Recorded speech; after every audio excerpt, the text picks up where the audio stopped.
This year has been my quietest year for client work. Last year ended up being quiet too. I've worked as a freelance illustrator since 2010 and this year just feels very different. I'm struggling to find enough work, and the only work I am doing, which I'm really grateful for, is with two amazing long-term clients who I've known for ages.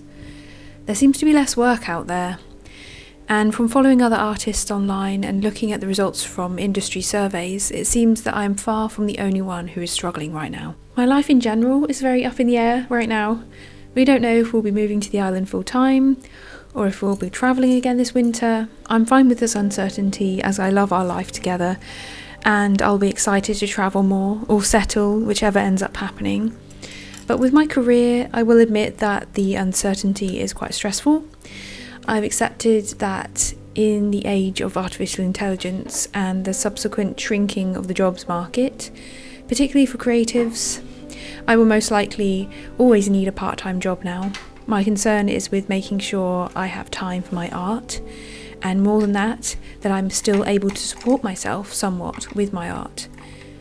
Lately, I've been having this really strong sense that I would like to be an artist, a painter.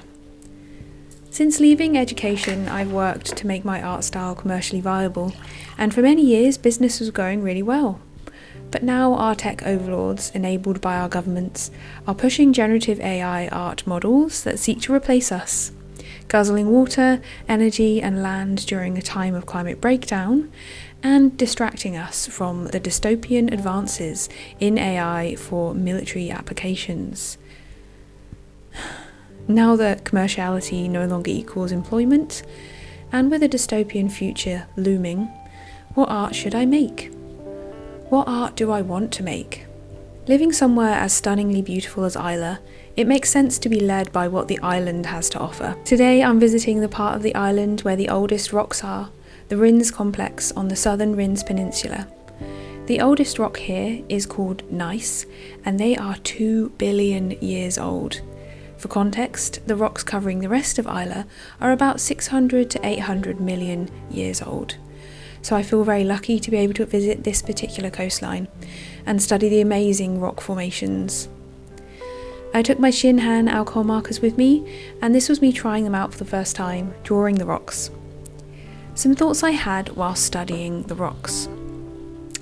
I realised that I had been prioritising comfort in my art for a long time. I've been painting indoors with reference images, with videos on in the background for company. I rarely paint in silence. I rarely let my thoughts wander. I avoid letting uncomfortable thoughts come up whilst I'm working.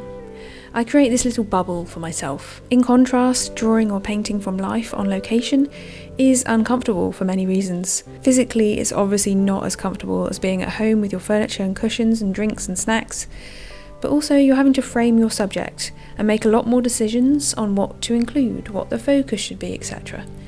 This is a new challenge for me.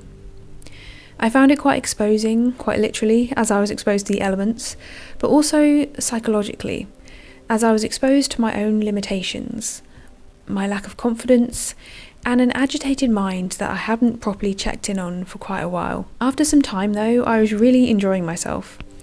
I was able to calm my racing mind after it had cycled through its usual worries, and from that moment on, I was having fun. I remember that I actually really like my own company when I'm out in nature. I was talking to myself as I worked through the studies, which I didn't have to worry about anyone hearing because there wasn't anyone around. I just don't feel lonely in the presence of our awe-inspiring natural world.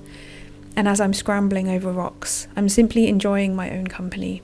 I'm bemused at the sketches I ended up making, but not in a bad way.